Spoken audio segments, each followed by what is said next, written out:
Hey sports fans, Neil at the Fix Yourself channel. We got 6 inches of snow here a couple days ago. Most of it's melted by now, but it was some darn tough stuff to plow. And I was plowing, got all that done no problem, but on the way home I lost my power steering. I thought to myself, well, no big deal. I'll worry about power steering when I got home. But then I thought to myself, wait a second, the belt, the serpentine belt drives a power steering pump. If you don't have power steering because of the belt, then you probably don't have your water pump running, you probably don't have your fan running, and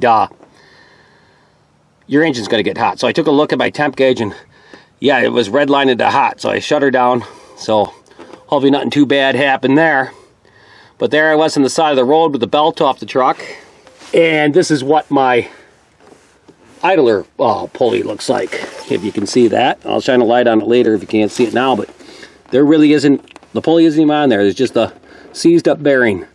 So there I was on the side of the road with a hot truck. What the heck am I going to do? I want to get home. So what I did here,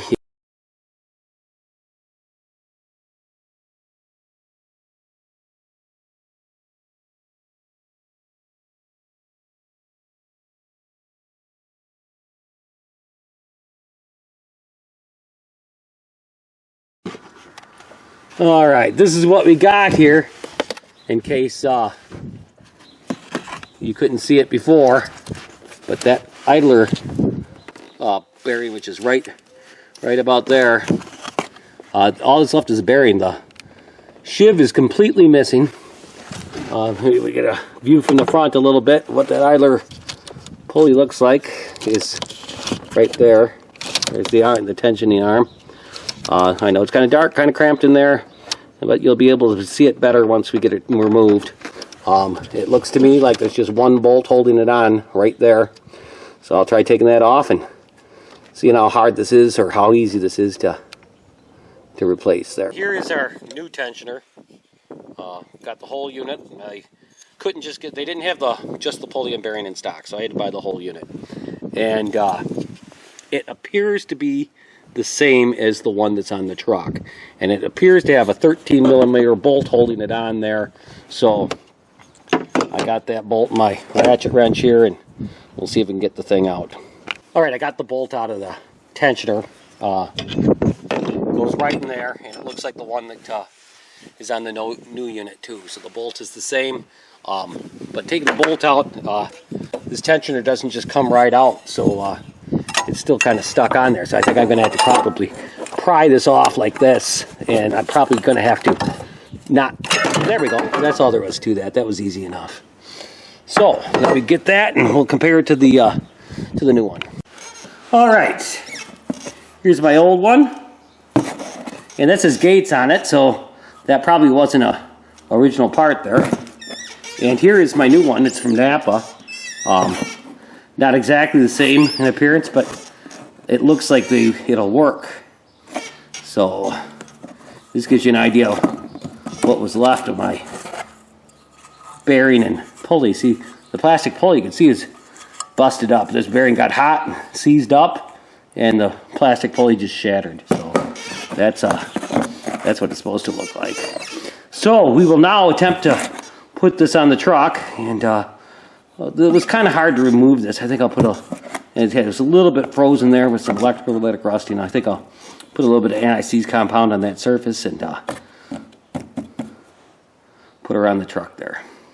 Alright, I put some anti-seize compound on my bolt, the new bolt that came with the part, and I put some anti-seize compound on the seat of that, where that tensioner, where it mounts down in that area right there. So I'm not going to be able to show me putting the tensioner in there. I'll have to get it in place with 2 hands, so I won't be able to hold the camera, but we'll get back to videoing it once I get the bolt installed there. One thing I thought I'd show you before I install this is, you see that square hole there? Okay, that's going to come into play when we actually install our belt. That's a 3/8 square hole, so you can use a 3/8 ratchet or a 3/8 breaker bar, and you'll put it in there, and that way you can move this tensioner backwards so you can install your belt, okay? All right, one other thing I thought I'd show you about. The only thing you really have to be aware of is there's a pin on this, okay? You see it right there? Right where my fingers are, there's a pin. That pin has got to go into that hole right there. You may or not, but the bolt hole is right there. The pin hole's right there. Okay? That pin keeps this, that tensioner arm from just rotating around. It holds the base in one place, and then the arm can move, but it's moving against that spring, and that's how the tensioner worked. If that pin wasn't there, the whole thing would move, and your spring would never be able to, work against anything, and that's the deal there. So you want to make sure you get when you're threading your bolt, and this pin here goes in that hole. Okay. Other than that, there really isn't too much to it. All right, I got my new tensioner installed, and I didn't look up a torque spec or anything. I just went with tight on it, okay? I got a new belt. The old belt, there really wasn't anything wrong with it, but I figured, what the hell. As long as I'm doing this, I'll put a new belt on it. I got the belt diagram here, which may or may not be helpful. Hopefully I can do this without having to look up anything on the internet or dig out a service manual. If you're doing this yourself, trying to figure out, sometimes it's kind of confusing.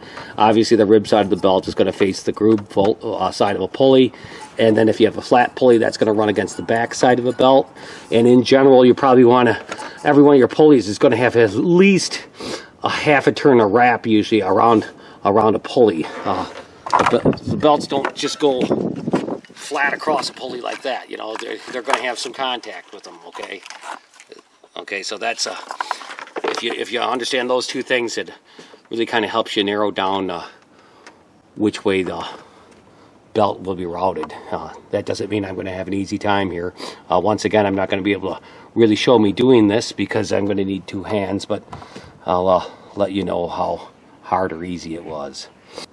Okay, sports fans, I got that belt in, and this is one of them deals where I would say that the first half hour I spent on this belt was I was just wasting my time.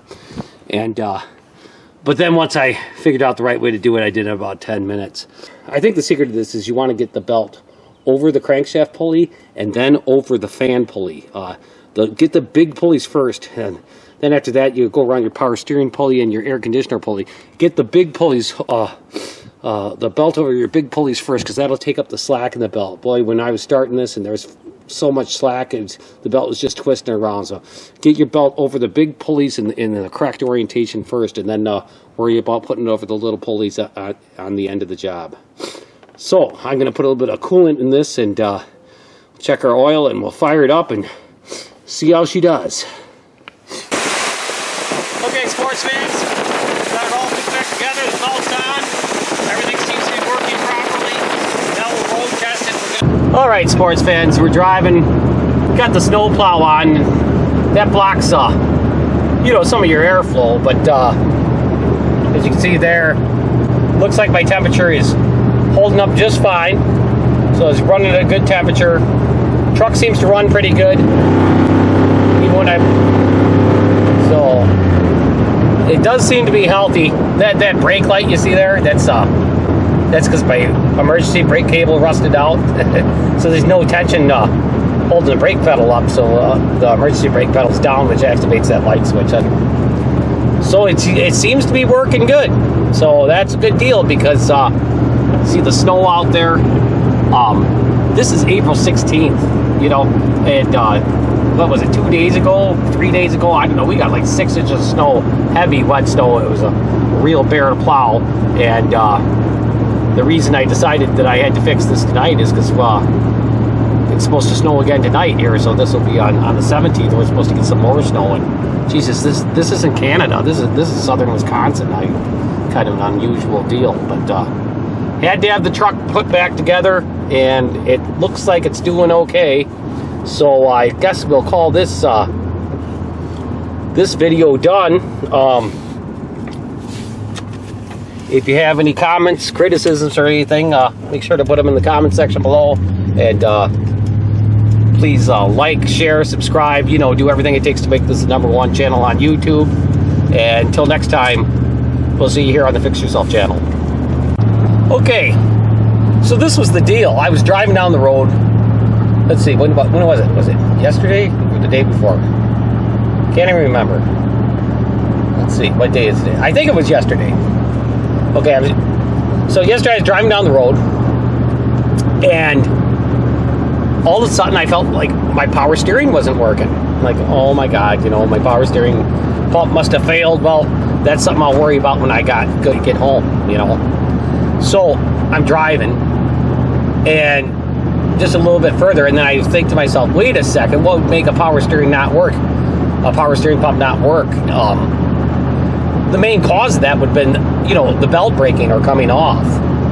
Whoa, wait a second. If the belt's off, that means I don't have my fan working or my water pump working. So the truck could overheat. Well, I looked down at that temperature gauge, and that was pretty well close to the red line. And boy, I shut that truck down right away. I don't think I went too far with it hot. So there I am sitting on the side of the road and wondering what the heck to do, okay? So I call my wife up and tell her to go to the auto parts store and get me a new belt and a new belt tensioner. And I figured I'd just fix this on the side of the road. And have her, I also told her to bring the toolbox with her. So there I'm sitting on the side of the road. Now I was in a situation where I knew it would be at least an hour before I saw her. She had to go to the auto parts store and come all the way to where I was. I was about 14 miles from home. The auto parts store is about 10 miles in the opposite direction. So I'm sitting there thinking, and I look at that temperature gauge, and it went down relatively quickly. So I thought, well, you know, I got to fire this thing up and just see how far I can get. And I went about 2 miles, and then it, you know, got hot, so I just turned the key off and let it roll as far as I could.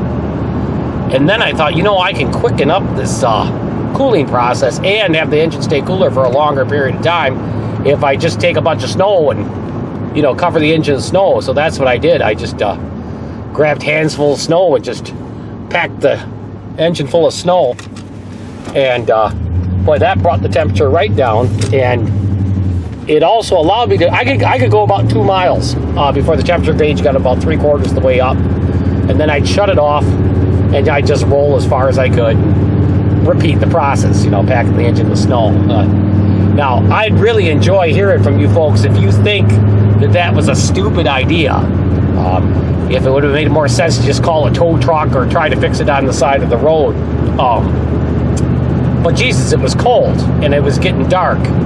And I just did this job today, you know, by the shop, right near the door of the shop, and it was a big enough pain in the ass rooting that belt. I think if I was on the side of the road, I would have been pretty frustrated. So I figured, well, I had to wait for my wife to show up anyway. So what I'll do is I'll just keep repeating this process of packing the engine with snow and drive it a little bit and pack her with snow, drive a little bit, pack her with snow. Well, by the time I passed my wife coming from the other direction, I was only about 3 or 4 miles from home. So I told her, well, you know, thanks for everything, but I think I can make it home without your help. Well, needless to say, she wasn't too thrilled about that, because she ended up going to this auto parts store and coming out to try and rescue me for nothing. But the thing is, I didn't think about putting the snow on the engine till after she was on her way to the auto parts store. So we had a few probably strongly spoken words spoke to each other during that period of time, but everything worked out. It looks like the truck is doing okay. So that's all I got as far as that part of the story is concerned. Oh yeah, one other thing. As long as I've been talking about how to use snow to help you out of a jam, let me just show you something here. Let's say your windshield washers, for whatever reason, don't work. Either you're out of fluid, or the nozzles are frozen up, or you got some malfunction in the pump, or what have you. And your windshield's all full of salt and road dirt and stuff like that. Of course, this is only going to work in the wintertime, but you could just take snow, and that actually works really good on cleaning your windshield. You'll probably have to run your windshield wipers after you're done, but if you have a situation where your windshield washers are not operable, this will work pretty good. So you just you know, rub the snow all over the windshield and then run your windshield wipers, and windshield will be relatively clean when you're done.